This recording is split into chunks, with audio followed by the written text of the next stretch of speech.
Hey guys, welcome back to the channel. Thank you so much for being here. Today is Monday, and I wanted to start a new series called Medic Monday, where we talk about some medical equipment, some gear, and things that we use at work as paramedics, and kind of explain some of the things that we do, why we do them, and talk about the equipment that we use in those procedures. So today, I want to talk about IVs a little bit.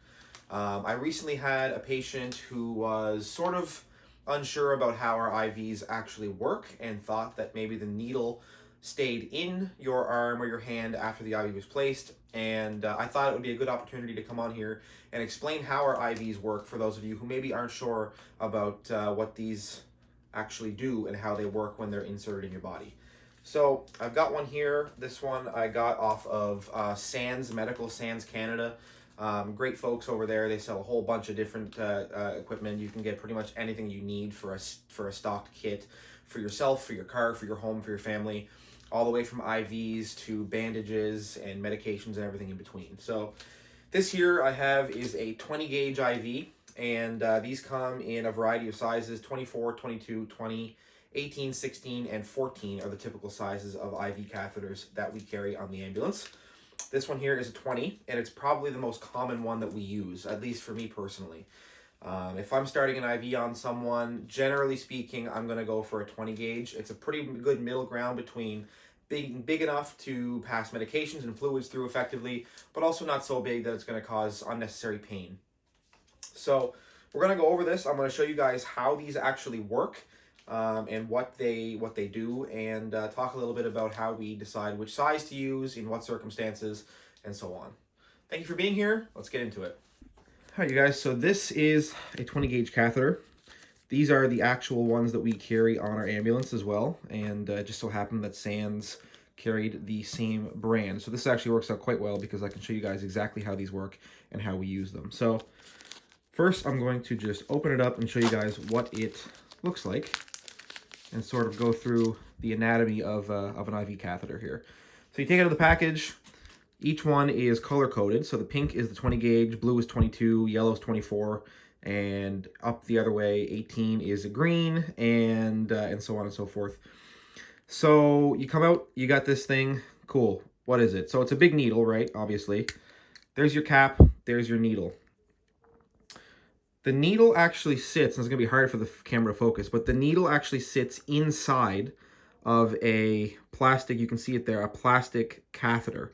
So what happens is you place the needle inside, you get what we call flash, which means the blood return comes down through the needle, and you'll see blood in this little chamber here we call the flash chamber.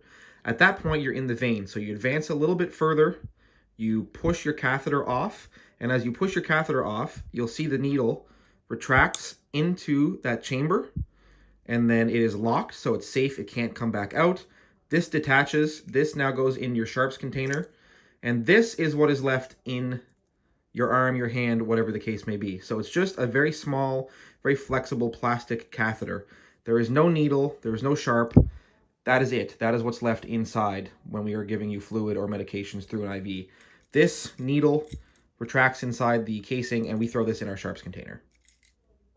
Now, all that being said, I talked earlier about how I wanted to kind of just go over a little bit about how we decide what size to use and what uses each one kind of works for. So generally speaking, your smallest size, the 24 gauge, is pretty much for pediatric patients or very elderly patients with very thin, brittle skin, very small veins, something that you really just need to get a line in, but you really aren't going to be able to get anything larger because you're going to either blow the vein, cause more damage by ripping the skin, and it's just not a viable option. So the 24 we don't use a whole lot. I've actually never used one on the truck.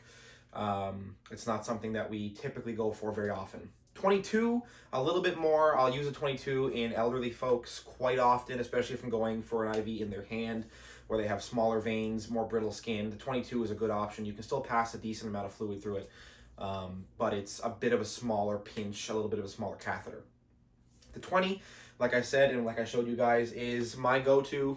It's the perfect middle ground, in my opinion, for pain and easy access through the vein for fluid. It still runs quite quickly. You can still run a 500 ml bag wide open, no problem. And it works quite well. It's a very good middle ground. The 18 will go for in generally active heart attacks, traumas, things where we may need to put contrast dye through for maybe a stroke at a CT or something like that.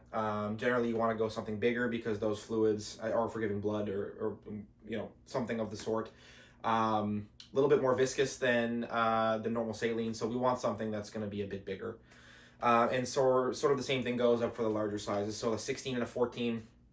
The 16 would be like major trauma, someone who really needs a lot of fluid very fast, major burns, things like that.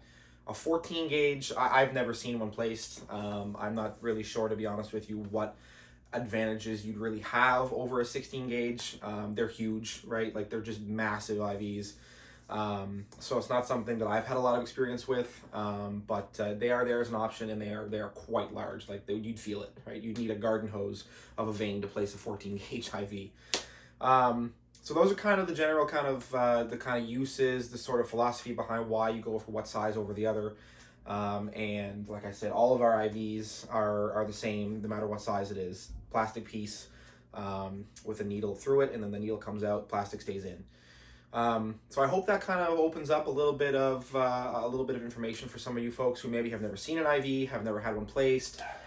They're not as crazy and scary as they might seem. They pinch a little bit for sure. I've had them done on me before. They're not fun, but in the grand scheme of things, especially if you're going for something smaller like a 20, not too bad. Needle doesn't stay in you. Just a little piece of plastic. So I hope this was educational. I hope this was informative. If you guys enjoy this type of videos, let me know. I'm hoping to kind of continue this and add this to the schedule for Mondays going forward, where we talk about some medical equipment and things that we use, procedures that we do as paramedics. And I just so happened to find the exact catheters that we use at work on SANS, and it worked out well for this video. So once again, not sponsored or anything like that at all, but SANS is a great resource if you're looking for some gear. So check them out. Be a link in the description. Thank you guys so much for being here, and I'll see you next Friday.